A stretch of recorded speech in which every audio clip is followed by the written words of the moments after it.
All right, so day one of starting a new landscape business. I'm not going to do updates every single day, but today was a very important day, and I'll kind of break down what I did. I'm still not 100% confident I'm going to start this business, but I'm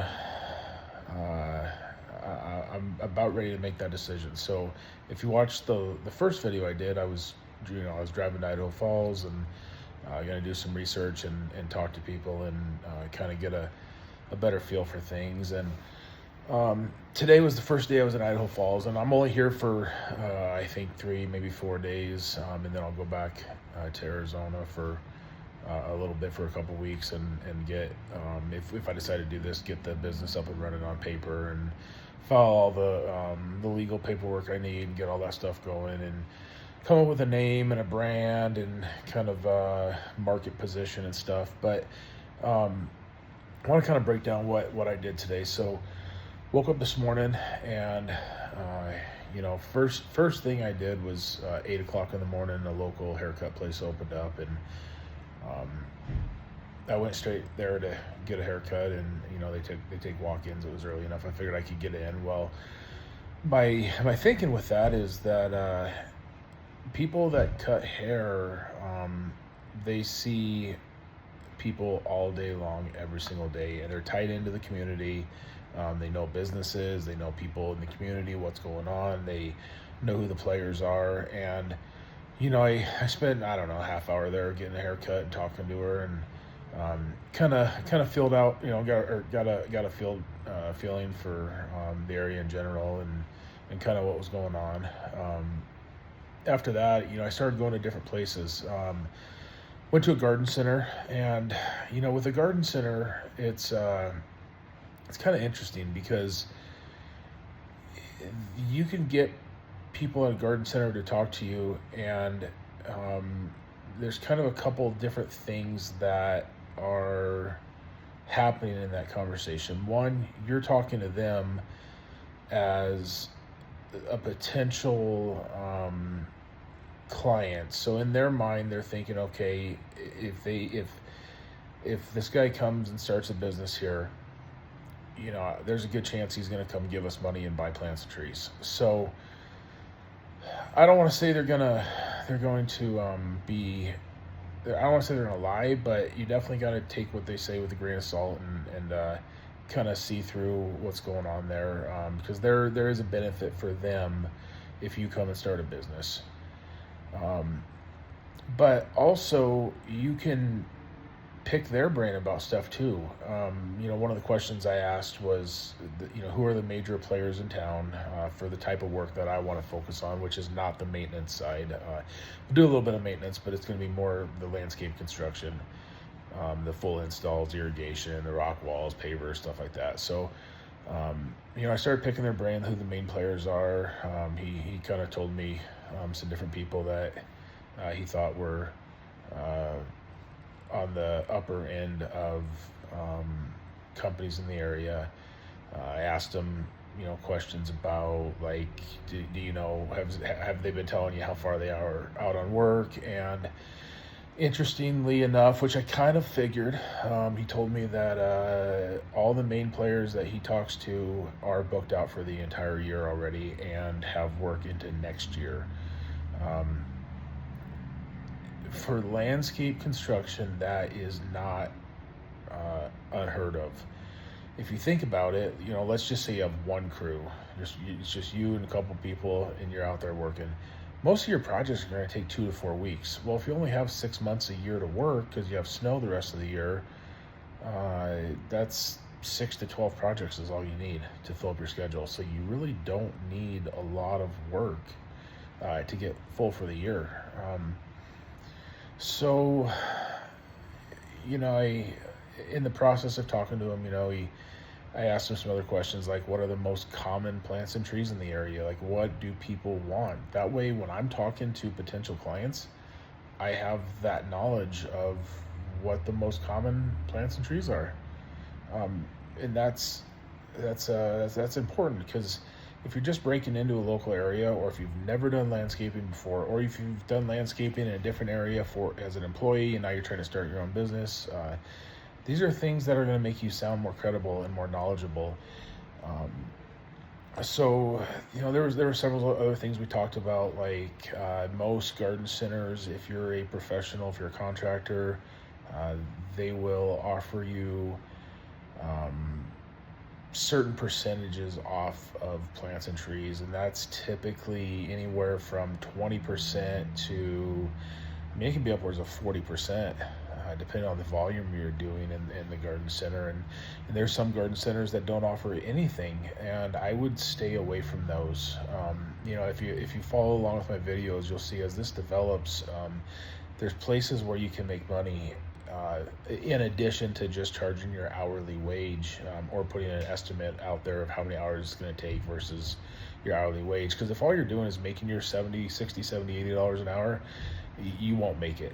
You absolutely have to have markup on materials. You have to have a profit margin built in. There's certain things that have to happen, and plants and trees are one of those things where, let's say you get 25% off of retail. Well, whenever you deliver the plants and trees, there's a retail cost there. And it's going to be on that label for most nurseries. That's what you should sell it for, because that's what the homeowner is going to walk in there and buy it for. Just because you have a business arrangement with somebody where you're going to be loyal to them and give them some volume, and they're going to be loyal to you and allow you to make a little bit of money on the plants and trees, that is something that absolutely has to happen for a landscape business to be successful. But on top of that, if you're running a good professional business, you should be offering a warranty on those plants and trees for at least a year. And if you're doing that, some of that markup from the material will go to cover the losses when things don't survive.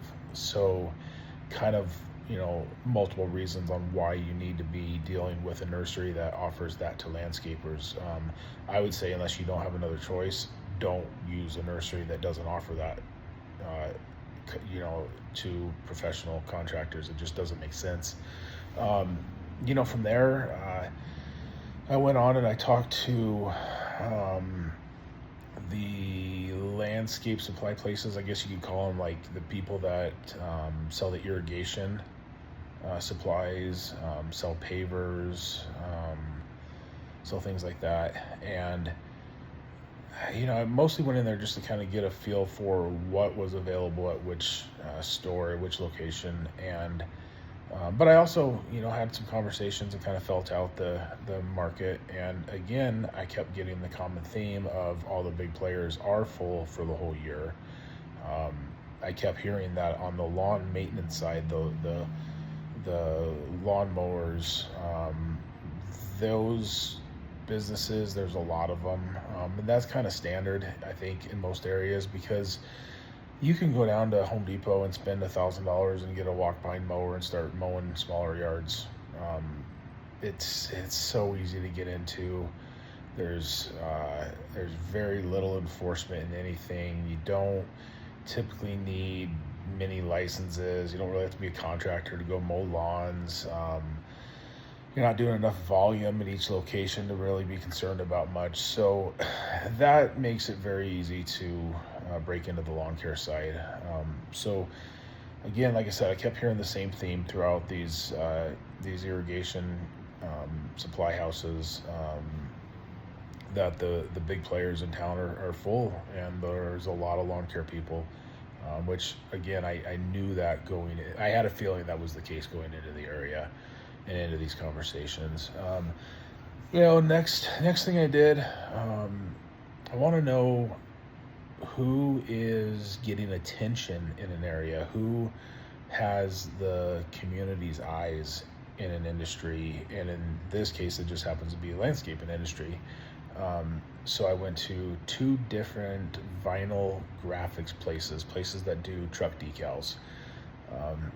They both were good in their own right. The second one I went to, I would say that if I get this business up and going here, we're going to have a long relationship, because him and I are in the same mindset of business growth, the same mindset of networking.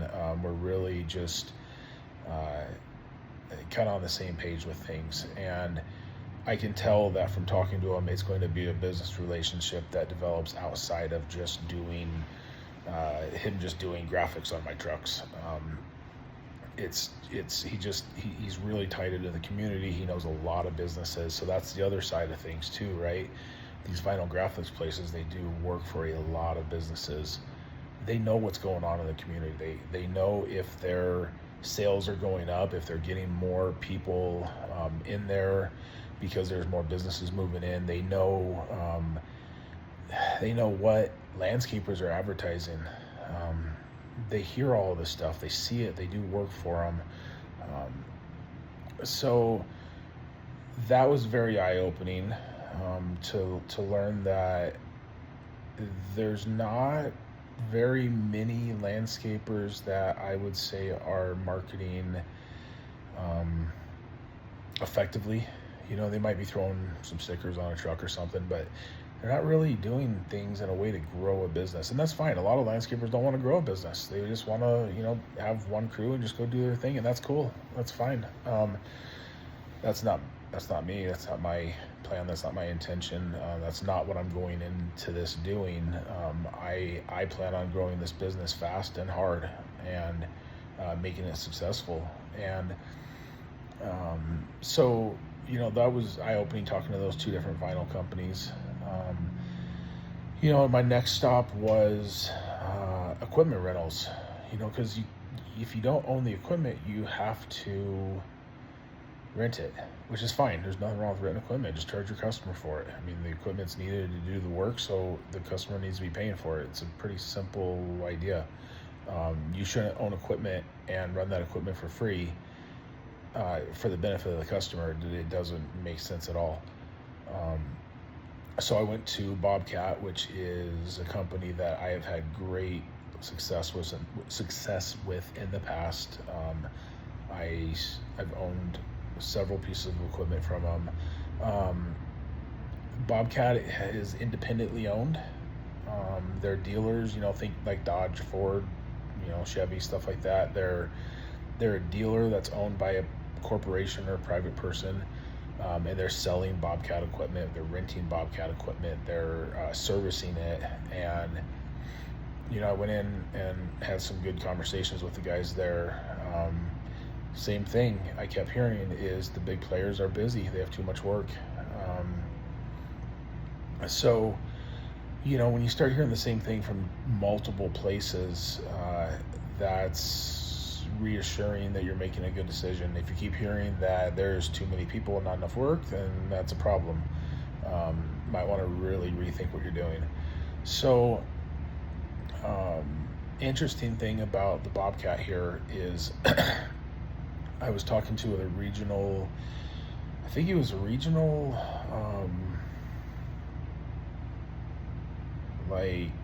service manager, I guess you'd say, maybe the person that's in charge of, they've got, I don't know, a dozen dealerships or something, this company does with Bobcat, and he's in charge of all the companies on the service side, I guess, servicing equipment, things like that. And he said, if there's something you need to rent and we don't have it in the rental fleet, then tell us and we will take a brand new one and we'll put it in the rental fleet and rent it to you. So that was huge. That right there just reaffirmed to me that that's the right business for me to operate, with, for me to rely on. There's some other things. If I own equipment and it's broken and they're working on it, it's really important to them and to me, of course, too, but especially to them, that they get that equipment back to me as fast as possible. And if I have to rent something, they're going to rent it to me at a heavily discounted rate while my machines are in the service department. So having those relationships established is great. I went to a hardscape supplier, and I know I'm putting a lot into this video, so hopefully I haven't fallen asleep yet. But went to a hardscape supplier that specifically sells things like pavers, retaining wall block, water features. I saw basalt columns. A lot of people use columns for entryways, or for like architectural elements in their landscape. I mean, some of these columns can be 8-10 feet tall. They're pretty cool. So I saw they sell wood stoves there. They sell stone veneer, but talking to those guys there, they are the main people in town for those types of materials for landscape contractors. And same thing, told me the same exact thing. All the landscape construction people have too much work. I asked the same question to them that I asked to the nursery, to the garden center, is what's your most popular products? What are you seeing sell the best? What are contractors buying? And I didn't get into the conversation with him about discounts off of retail, stuff like that. That's something I'll have a conversation with about when I put an estimate together for our first project. But I had all these conversations. Something interesting, I have to bring a couple trailers, a couple trucks from Arizona, and I don't have a place to put them. So that's been interesting to try to navigate that. I've got horses. I've got 4 horses, probably going to sell 2 of them and keep 2 of them, 2 rope horses.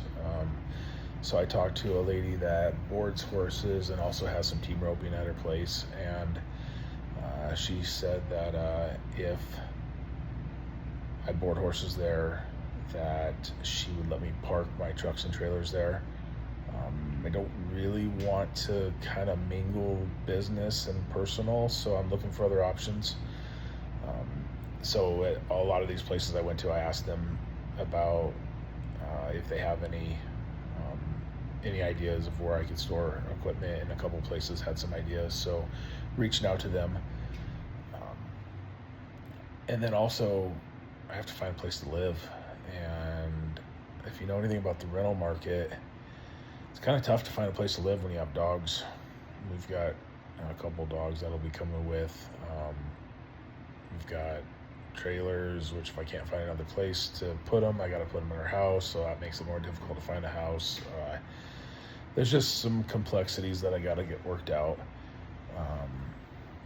And one idea I'll throw out there that might make this easier is, this is something I learned a long time ago, is if you can have somebody call a business and have a conversation with them before you go there, and this is a different person, wife, girlfriend, business partner, whatever, call the business, ask to talk to the manager, ask to talk to whoever's in charge.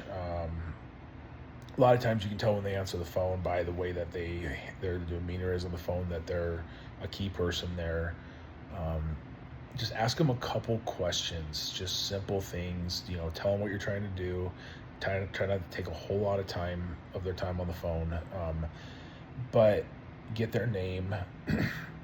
And then, you can do one or two things. So like Camille, she was calling these businesses and having conversations with them, just pretty quick, 5-minute conversations, but she'd get the people's names. So when I walked in there, all I had to do was say, hey, is so-and-so available?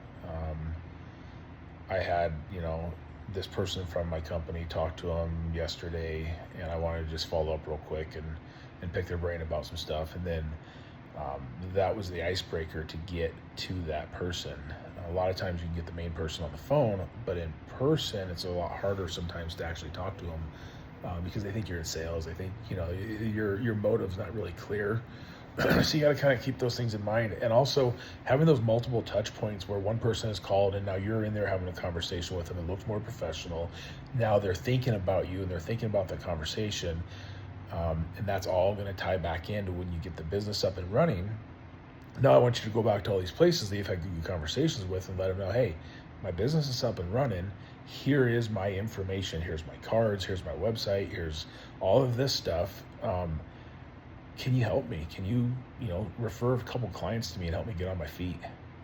and now you have 3 or 4 touch points in there. Um, and they're going to be a lot more likely than if you just walked in there initially. Like, you started your business, you walk in there, you're like, hey, send me work. It's a lot harder to make that happen. But when you have these relationships and they're starting to develop and the people feel like you're investing in them and it's starting to become safe for them to invest in you, it's going to make it a lot easier for them to send you business. So you got to be careful when you're dealing with these businesses and try.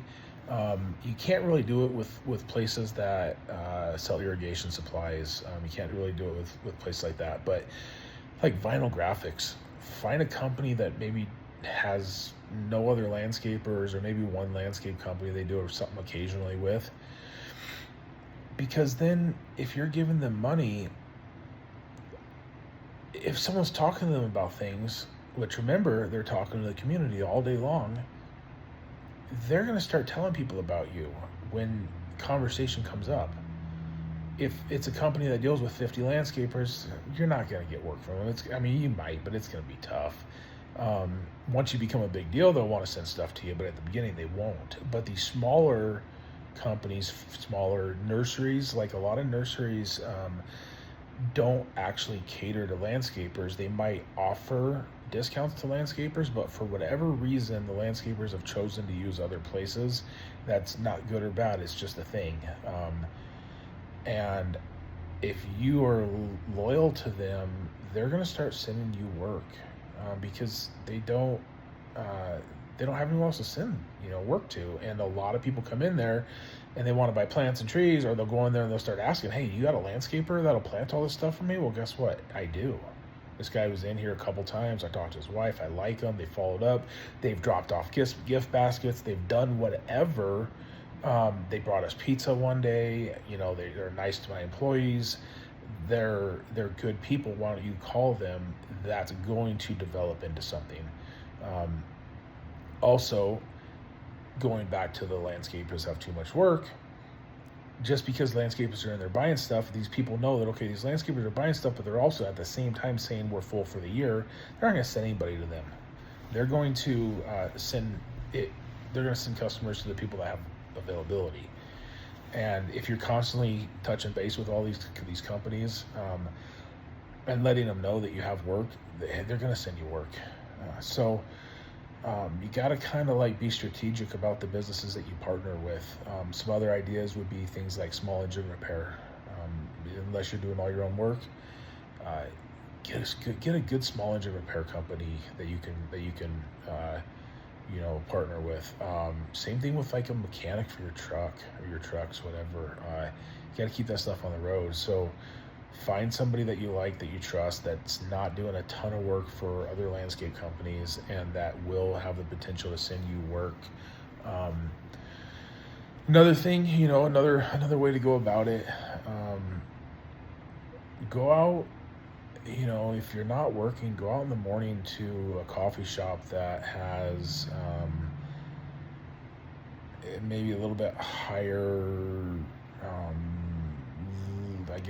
cost, a little bit higher price point for their coffee, like a little bit more of a boutique place, I don't know how to put this, not a drive-through place, but a place you can take your laptop, you can go in there, you can get a coffee, and you can sit there and have the potential, maybe it's in an area of higher net worth individuals, or an area of businesses that are upper level, or maybe an area of businesses that are full of real estate agents, if there's a certain area that attracts real estate companies, and sit in there and talk to people, have your laptop, talk to people, work on your marketing, work on estimates, work on whatever you want to work on, instead of sitting at your house doing it, because money is not in your house, money is out where people are. So that's another thought for that. Same thing with lunch. If you know that builders go to certain places for lunch, or real estate agents do, or whatever, you can hit up those places and have conversations with people while you're eating. Same thing with dinner. If you partake in adult beverages, maybe be professional, dress nice,